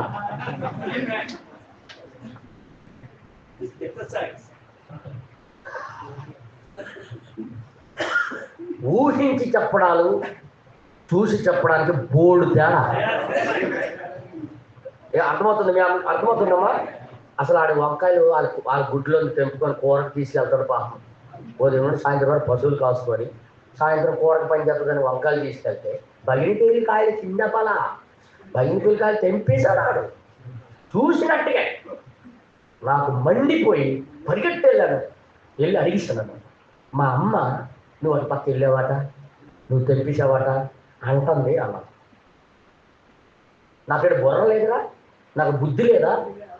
మీరు కష్టపడి కొనుక్కుంది నేను కావాలరా, మీరు అడుగుతా ఎవరా అన్నాడు. అదంతా చెప్పు. ఆ రోజు నుండి నేను ఉన్నప్పుడు ఎవరి గురించి అండవు. నేను డైరెక్ట్గా అంచనా తప్ప కొరత దొరికిపోతానని ఏమి అంటే నేను అంటనే బ్లాక్ చేస్తాను. చూసావా అంటాను. నేను ఇప్పటికైనా మా అమ్మ ఏంటంటే ఈళ్ళ కలిసరికి హల్లాలో కొనిస్తాను ఆయన. అది ఎప్పుడు చూసావన్నా ఎప్పుడు వెళ్ళావమ్మా? వీళ్ళు చూసావా? కాదు అనుకుంటున్నారు. అనుకుంటున్నారా? అనుకునేది నా దగ్గర చెప్పకమ్మా, నువ్వు చూస్తే చెప్పు అంటారు. అంటే కొన్నిసార్లు ఈ మానవ శరీరానికి ఎంత చెప్పినా బుద్ధి రాదు. ఈ దేవుడి విషయం కూడా అంతే. దేవుడి విషయం కూడా అంతే.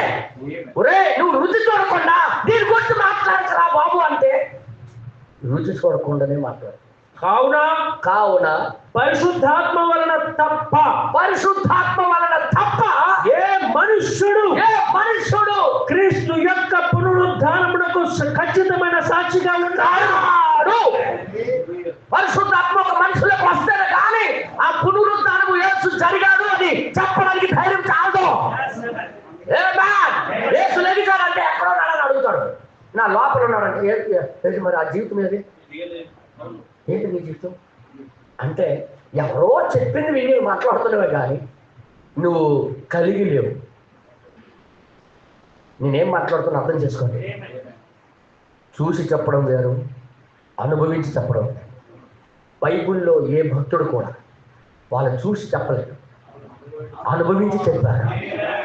నిజమైన దేవుడని ఆ రక్తస్రావం కలిగిన స్త్రీ ఆమె లోపల రక్తం ఆగిపోవడం చూసే ఆమె సాక్ష్యం చెప్పింది.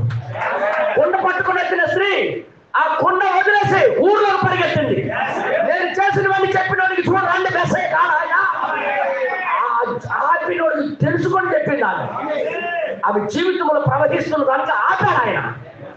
అది అనుభూతి, ఒక నిజమైన సాక్ష్యం. అది నేనేం మాట్లాడుతున్నాను, అది నీ జీవితంలో ఆ టచ్అప్ లేకుండా, అది నీకు తెలుసుకోకుండా దీని గురించి మాట్లాడితే నువ్వు నిజమైన సాక్షులు కావచ్చు. నీకు నీవుగా అక్కడే ఉండి దానిని గురించి నీకు ఏదైనా తెలిసి ఉండి దాని గురించి నీకు ఏదైనా తెలుసుంటే నీవు మాట్లాడుతున్నది ఏదో ఎరిగి ఉంటే అప్పుడే ఒక వ్యక్తిగతమైన సాక్షిగా నువ్వు ఉండవలేను. వ్యక్తిగతమైన ఒక సాక్షిగా ఉండాలి. నీవు ఉండవలేను. నీవు అది ఎరగటం అంటే. నేనేది మాట్లాడుతున్నా అర్థమైంది మీ అందరికీ? ఎరగడం అంటే వ్యక్తిగతమైన సాక్షిగా ఆ రుచి నువ్వు అనుభవించిన వాడమై ఉన్నప్పుడే దేవుడు జీవం నీలో ఉందని అర్థం, నిత్య జీవం నీలో ఉందని అర్థం. తర్వాత ఇంకా కిందకి చదివినట్లే మరియు మనుషులు వారు మనుషులు ఏమై ఉన్నారో ఆ విధముగానే ఉండు దినమును చూచుటకు దేవుడు వారికి సహాయం చేయనుగా. వాడు లేకుండా మాట్లాడుతున్నాడో ఉండి మాట్లాడుతున్నాడో వాళ్ళు ఏమై ఉన్నారో వారికి తెలుసుకొని చూసుకున్నట్టుగా దేవుడు సాయం చేయనుగాక అంటున్నాడు ప్రవక్త.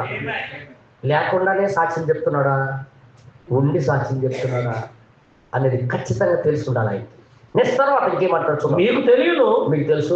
నేను ఇప్పుడు చాలా గౌరవంతో నేను దీన్ని చెప్తున్నాను. గౌరవంతో నేను చెప్తున్నాను. మనలను బాధపరుచున్నది తాగుబోతులతో నిన్నున్న మన కాదు. ఈ రోజు కష్టాలు బాధలు వచ్చేది తాగుబోతుల వల్ల, లోకములు తిరిగిన వాడి వల్ల కాదు. ఎవడైతే క్రీస్తు వాడిదని చెప్పి అనుభవం లేకుండా, క్రీస్తు యొక్క జీవంతో కనెక్షన్ లేకుండా నేను క్రీస్తు మనిషి అని చెప్తున్నాడు చూడు, ఆడే ప్రమాదకారి. నేను అన్నాను బ్రదరంగా చెప్పారు దానికి బోధించాడు పరిశుద్ధాత్మ ఆయనలో నుండి వచ్చి. ఏం చెప్తాడు చూడండి ఒకసారి. మనలను బాధపరిచేది తాగుబోతులతో నిండున్న మన పట్టణం కాదు. ఇంతకు ముందెన్నడూ లేనంతగా మనలను బాధపరుస్తున్నది ఇక్కడ ఉన్నది ఎవరంటే క్రైస్తవులని చెప్పుకుంటూ మరి ఆ విధంగా జీవించనటువంటి ప్రజల వలనే అది కలుగుతుంది. అంటే డూప్లికేట్ క్రైస్తవులా, రుచి చూడకపోయిన క్రైస్తవులా? కానీ సాక్షి ఎవరన్నా, ఎవడైతే రుచి చూస్తారో వాళ్ళే నిజమైన సాక్షులు. ఎంతమందికి ఎరిగిన వాళ్ళు ఎవరన్నా చెప్పండి. క్రీస్తుని ఎరుగుటయే నిత్య జీవము, ఎరగకుండా సాక్ష్యం చెప్పుటయే అబద్ధ క్రైస్తవుడు. నేను ఏది మాట్లాడుతున్నా అర్థమైందా? మీరేమనుకుంటే ఎరగటం అంటే నాకు తెలిసిపోయింది దేశప్రేమ దేవుడు అని అనుకుంటున్నారు. కానీ వ్యక్తిగతంగా ఎవడైతే ఆ అనుభూతులకు వస్తున్నాడో వాడే దేవుణ్ణి ఎరిగిన వాడు. నేనేం మాట్లాడుతున్నా అర్థమైంది మీ అందరికీ? ఇప్పుడు నీ స్వభావం ఉంటుంది, చిన్నప్పటి నుంచి ఒకటి ఉంటుంది. అది మీ తల్లిదండ్రుల దగ్గర నుండి వచ్చిన స్వభావం, మీ పితరుల నుండి వచ్చిన స్వభావం ఒకటి ఉంటుంది. కానీ క్రీస్తు ఎవరి లోపలైతే టచ్ అయి కలిసి ఉంటాడో, ఎవరి లోపల దిగొచ్చి మాట్లాడతాడో, ఈ స్వభావం ఆగిపోయి అలా కొత్తగా అయిన నూతనమైనది, జీవమైనది అది నీ లోపల ప్రారంభమవుతుంది. నీకు ఈజీగా అర్థమైపోద్ది. బ్రతికింది నేను కాదు, నాలో క్రీస్తు బ్రతుకుతున్నాడని. ఆయన చనిపోలేదు, 2000 సంవత్సరాలు చనిపోయి ఆగిపోలేదు, ఆయన బ్రతుకుతున్నాడు ఇప్పుడు నా జీవితంలో అని. నువ్వు ఒక సాక్ష్యం అవుతావు, నువ్వు ఒక నిజమైన నీవు అనుభూతి కలిగి ఉంటావు. నువ్వు ఎరుగున్నావు ఆయన్ని, నువ్వు కళ్ళతో చూస్తున్నావు ఆయన్ని, చెవులారా వింటున్నావు ఆయన చెప్పింది లోపల. నువ్వే నిజమైన సాక్షి. అది జరగకుండా ఎవరో చెప్పింది, మా మా మా ఇంటి పక్కన ఉన్న వాళ్ళు చెప్పారండి ఈ వర్తమానం నిజమని, అందుకొచ్చావు చర్చకి, అందుకొచ్చావు. నువ్వు అసలు సాక్షియే కాదు. అలాగైతే నువ్వు వ్యక్తిగతంగా దీంతో కలుసుకున్నంత వరకు, వ్యక్తిగతంగా ఈ వాక్యం నీలో పనిచేసినంత వరకు, వ్యక్తిగతంగా ఈ వాక్యం మన జీవితాల్లో రుచి చూసినంత వరకు నువ్వు దేవుడి యొక్క సాక్షివి కానే కాదు. నేను చెప్పట్లేదు, బైబిల్ చెప్తుంది, వర్తమానం చెప్తుంది. ఇది ప్రతి ఒక్కరు తెలుసుకోవాల్సిందిగా నేను కోరుతున్నాను. ప్రతి వ్యక్తి వ్యక్తిగతంగా తెలుసుకోవాలని నేను కోరుతున్నాను. పాత నిబంధనలో విశ్వాసులు ఎవరో చెప్పింది బట్టి వినలేదు. వాళ్ళు మాట్లాడితే మీరు వింటే ఆశ్చర్యపోతారు. వాళ్ళు ఎలా మాట్లాడారో, దేనికోసం మాట్లాడారో, దేనికోసం సాక్ష్యం పలికారో, దేనికోసం వాళ్ళు ప్రాణాలు పెట్టారో, దేనికోసం వాళ్ళు శిరఛాదం చేయించుకున్నారో మీకు తెలుసా? వ్యక్తిగతంగా యేసు అనే జీవాన్ని వాళ్ళ అనుభూతిని చెందారు. అందుకే వాళ్ళకి చావు అంటే భయం లేదు, సమాధి అంటే భయం లేదు, కరువు అంటే భయం లేదు, వస్త్రహీనత అంటే భయం లేదు, ఖడ్గమైన భయం లేదు. ఎవడు ఏం చేస్తాడో మాకు అవసరం లేదు, కానీ మేము ఎరుగుదుము ఆ జీవం కలిగిన వాడు చావలేదు, చచ్చిపోలేదు, సమాధితో ఆగిపోలేదు, ఇప్పుడు మా లోపల కలిసి ఉన్నాడు ఆయన అని వాళ్ళు వ్యక్తిగతంగా ఎరిగి ఉన్నారు. 1 యోహాను రాసిన పత్రిక ఒకటో వచ్చినప్పుడు మనం చదివితే, 1 యోహాను రాసిన పత్రిక చూడండి.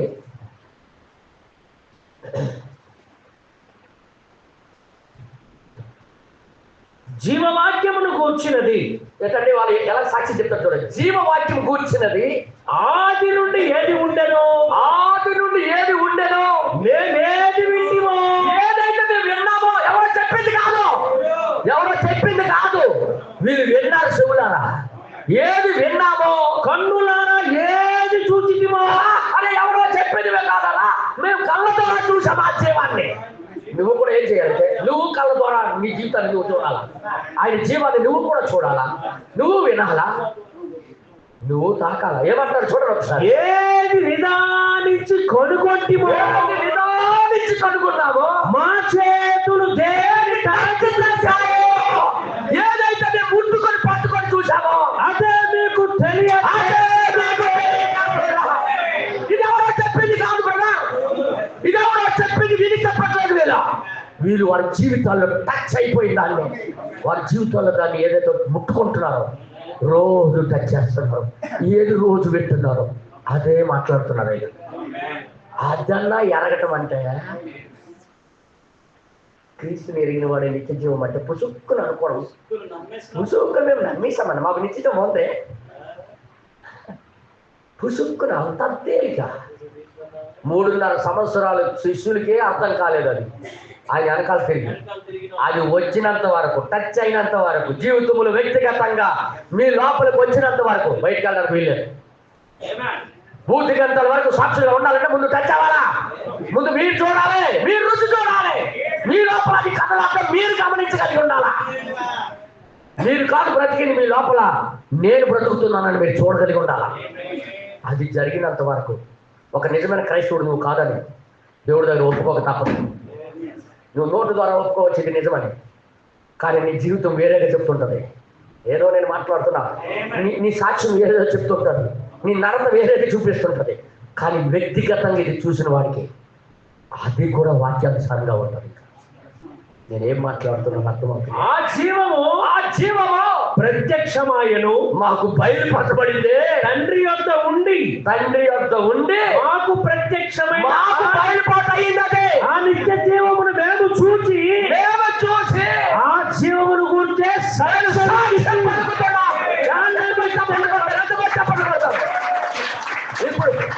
ఇప్పుడు చెప్పండి, ఎవరైనా నిజమైన సాక్షులు, ఎవరైతే అనుభవపూర్వకంగా, ఎవరైతే వ్యక్తిగతంగా దానికి రుచి చూశాడో వాడే నిజమైన సాక్షి. మిగతా వాళ్ళందరూ ఎవరో చెప్పింది వినిసి మాట్లాడుతున్నారు. బెన్నాన్ గారు చెప్పింది వినిసి మాట్లాడుతున్నారు. ఇది చల్లదు ఈ సాక్ష్యం. ఇందులో ఏ మొగమాటం లేదు. అసలు నాశనం అయిపోవడం దేవుడికి ఇష్టమే ఉండదు. అందుకే ఇవన్నీ ముందు చెప్పేస్తున్నాడు ఆయన. ఆ తర్వాత బలిపీఠం దగ్గరికి వచ్చి, ప్రభా నేను వర్తమాన సంఘానికి వచ్చాను కదా, వచ్చేసి ఒక పక్కన కూర్చొని కునికిదాన్ని కునికివాడిని.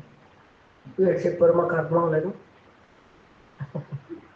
నాకు నిద్ర వచ్చి ఎంత బలవంతంగా ఉంచానండి. నిజమని చెప్పారు మా పాస్టర్ గారు. అందుకే బలవంతంగా వినాలని చూశాను కానీ నాకేం అర్థమయ్యేది కాదు. నీకెందుకు అర్థమవుద్ది? నీకెందుకు అర్థమవుద్ది? డూప్లికేట్. నేను ఏది మాట్లాడుతున్నా అర్థమైందా? డూప్లికేటే, ఒరిజినలే. నేను అర్థం. ఇప్పుడు 50 రూపాయలు నా దగ్గర ఉంది. ఇదేం డూప్ కాదు, ఇది ఒరిజినల్ నోటే. ఏమో అంటారా ఇక? ఇది ఇంక నలిపేసి ఇలా పారేసినా అది ఒరిజినలే. ఓకే, అర్థమవుతుంది బ్రదర్? మంచి మా వాళ్ళు పావుల తినరు మాట. దేవుడు నామానికి మహిమ కలుగును గాక. దీనికి నేను కాలు కిందేసి ఇలాగ తొక్కిన దాని వాల్యూ 50. అలాగే దేవుడి చిత్తంలో ఆ వ్యక్తిగత అనుభవం ఉన్నోడికి సాతాను ఎంత నలిపినా, ఎంత నలగొట్టినా, ఎంత బాధించినా వాడు వాల్యూ నిజమైన సాక్షిగానే నిలబడతాడు. డూప్లికేట్ అయితే చిన్న స్వాదన వస్తే చాలు ఊగిపోతాడు, బాధపడిపోతాడు. కానీ దాని వాల్యూ ఎంత తొక్కినా, ఎంత నలిపినా. నేను ఏదో మాట్లాడుతున్నాను. అందుకే దేవుణ్ణి ఎరిగిన వాడే నిత్య జీవము కలిగిన వాడు. ఎంతమందికి అర్థమైంది ఎరగటం అంటే? ఇప్పుడు నీ సాక్ష్యమే నీకు చెప్పేస్తుంది. నీ లోపల ఉన్నోడు నువ్వే ఉన్నావు కదా, నువ్వే మాట్లాడుతుంది నీతో. ఎలాగ నేను మాట రాలేదా? మాట చెప్పడం నాకు రాలేదు. కానీ నీతో మాట్లాడేది ఎవరు తెలుసా? నువ్వే. నీకు నువ్వే మాట్లాడుతుంది. ఇప్పుడు ఒరే ఆయన లోపలికి రాకుండా నువ్వు మాట్లాడుతున్నావురా. అందుకే ఒక్కొక్కసారి నీ ప్రణాళికలోనే బయటకు వచ్చేస్తాను. సమస్య ఎక్కడన్నా రుచి చూడకపోయినాడు, రుచి చూశానని చెప్పినోడు వల్లే సమస్య. తాగుబోతుడితో సమస్య లేదు. తాగుబోతుడు మనకి చూడగానే అర్థమైపోతుంది. ఒరే నాయన వాడు వస్తున్నాడు, 6 నిమిషాలు పడదు. సమస్య ఎవడు? క్రైస్తవులు చెప్పుకోవచ్చు బ్రదర్, ప్రైజ్ లార్డ్ బ్రదర్, అంత మంచోడు. ఇప్పుడు ఎవరి సమస్య అంటే ఈ బెదరన్నోడే మనకి బెదరా చేసేస్తాడు. అంటే పిచ్చి ఎక్కించేస్తాడు అన్నమాట. ఇదేంటి మొన్నటి వరకు పాటలు పాడేవాడు, మొన్నటి వరకు మాతోనే ఉండేవాడు, మొన్నటి వరకు ఇలా చేసేవాడు, ఇట్లా ఈ లోపల ఎలాగుంది, ఇట్లా రాలేదన్నా ఎవడో చెప్పింది నేను చెప్పేస్తున్నాడు. ఇంకా అంతే, ఎవడో ఎక్కడో వెళ్ళాడో ఆ సాక్ష్యం పెద్దడు. అబ్బా ఏం చెప్పినా నిజంగా ఏమో ఏసయ్యా అలాగే ఎరగడం కాదు అది. నో, శిష్యులు అలాగే ఎరిగి చెప్పలేరు. ఏదైతే టచ్ చేశారో, ఏదైతే చూశారో, ఏదైతే విన్నారో, ఏ జీవమైతే ప్రత్యక్షం అవ్వడం వారి జీవితాల్లో చూశారో, అది దానికోసం సాక్షులుగా నిలబడ్డారు. నేను ఎంతమందికి అర్థమవుతుంది మాట? ఇది రావాలని ప్రతి ఒక్కరూ దేవుడికి అడగాలి, నాకు అది కావాలి ప్రభు అని. ఎంతమందికి అర్థమవుతుంది? అది నా జీవితంలోకి రావాలి. ఒక నిజ సాక్షిగా నేను బ్రతకాలా? ఎవరో చెప్పింది అట అట అట అని మాట్లాడటం కాదు, కానీ నేనే నిన్ను చూడాలా. నువ్వు బ్రతికున్నావని, పునరుద్ధారుడయి నాలో ఉన్నావని, నువ్వు సమాజంలో లేవు, నువ్వు ఇక్కడ ఉన్నావని నేను చూడాలి ప్రభు అని ప్రతి ఒక్కరు ప్రార్థన చేయాలి. ఇంకా అక్కడికి ఏమంటారు చూడండి, వారు ఒక అనుభవమును కలిగి ఉండేంత వరకు సాక్ష్యం ఇవ్వలేరు. అనుభవం కలిగి ఉన్నంత వరకు సాక్ష్యం ఇవ్వలేరు. మరియు వారు ఒక అనుభవమును కలిగి ఉన్న ఎడల, ఒక అనుభవాన్ని కలిగి ఉంటే అప్పుడు వారే తమంతట తామే ఒక సాక్షిగా నామానికి మహిమ కలుగును గాక. అంటే ఒక అనుభవము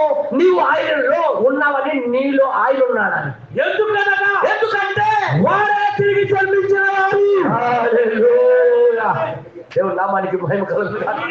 ఎరగడం అంటే ఏంటన్నా?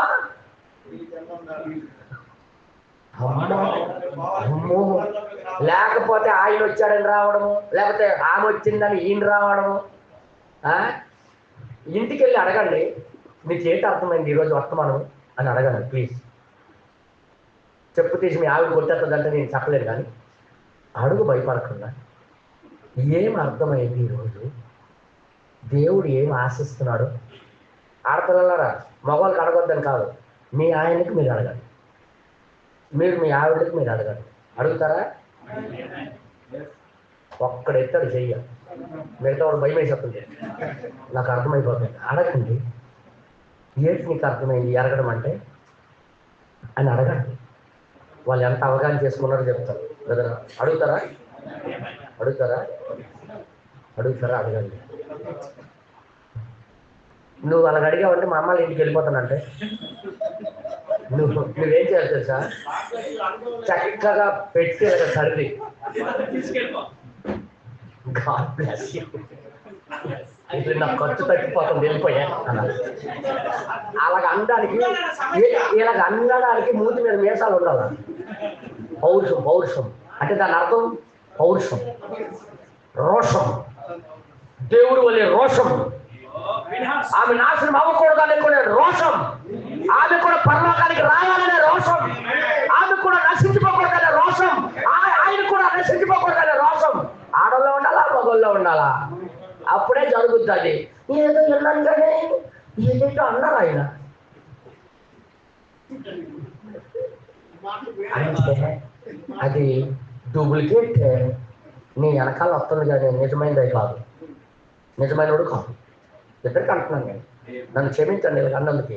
కయ్యలు పెట్టించడం ఎదురు అంటే నేను కయ్యలు పెట్టడానికి కాదు, ఇద్దరిని బతికించడానికి వచ్చా.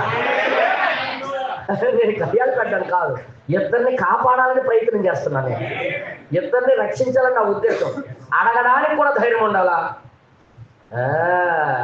అడగడానికి కూడా ధైర్యం ఉండాలా, చెప్పడానికి కూడా నీకు సాక్ష్యం ఉండాలా. ఏంటండి, అర్థమైందా? ఇప్పుడు ఈ చిన్నపిల్లకి అమ్మ 1000 రూపాయలకి ఎన్ని వందలు?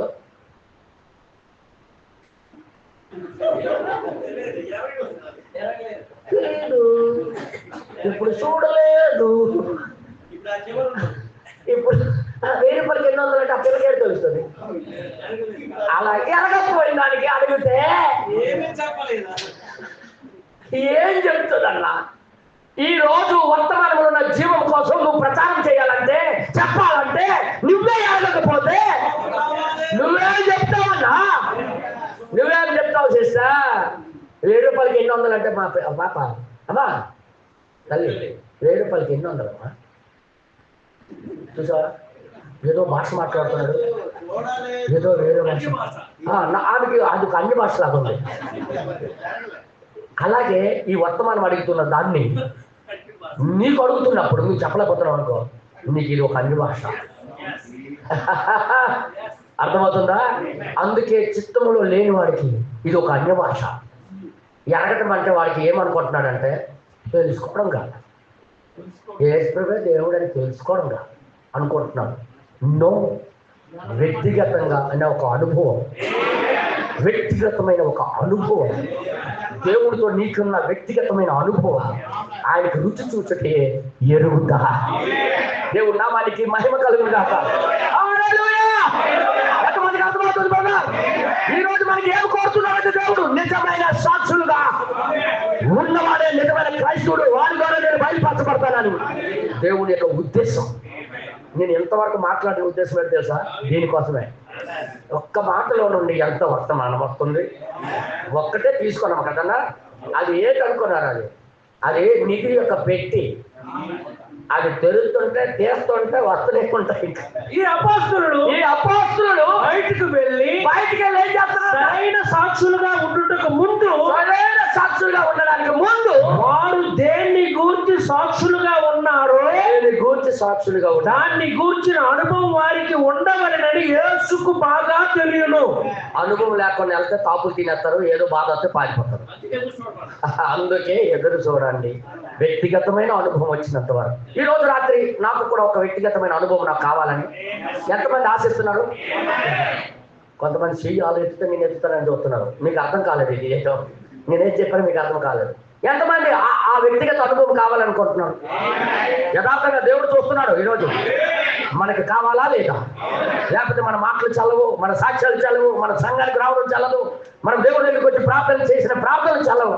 దేవుడు కోరుతుందే ఎరుగుట.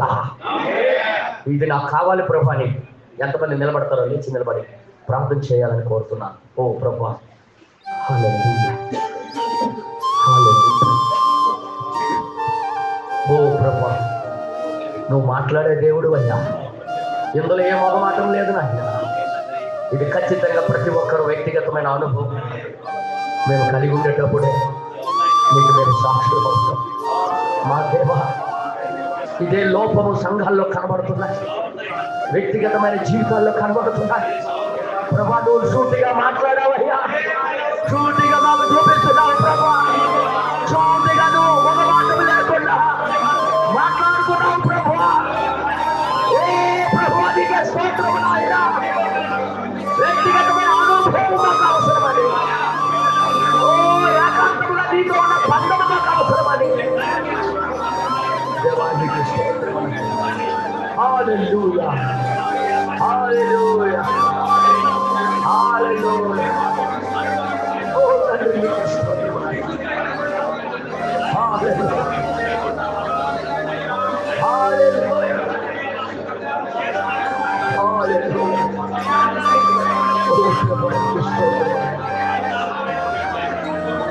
ఓ దేవానికి స్తోత్రము. నువ్వు మాట్లాడే దేవుడు అయ్యా. తండ్రి నీకే స్తోత్రము అయ్యా. తండ్రి నీకే మహిమ, నీకే ఘనత, నీకే ప్రభావం. మా జీవితాలు వ్యక్తిగతమైన ఒక సాక్ష్యం, వ్యక్తిగతంగా మీకు రుచి చూసే గుణలక్షణం, మీతో ఉన్న బంధము, అనుభూతి మాకు అవసరమని. లేకపోతే మేము అబద్ధ క్రైస్తవులని ఏక తెల్లంగా మాకు నువ్వు చూపించావు. ఓ ప్రభానికి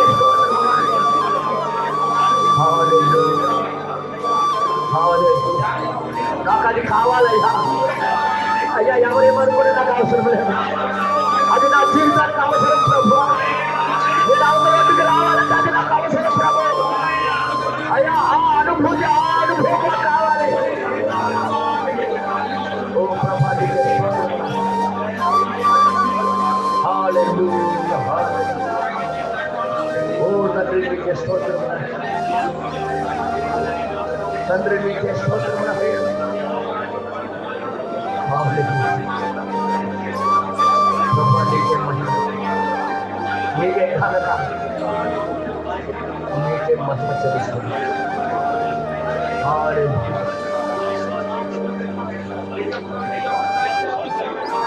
ఓ ప్రభా, నీకే స్తోత్రము. ఓ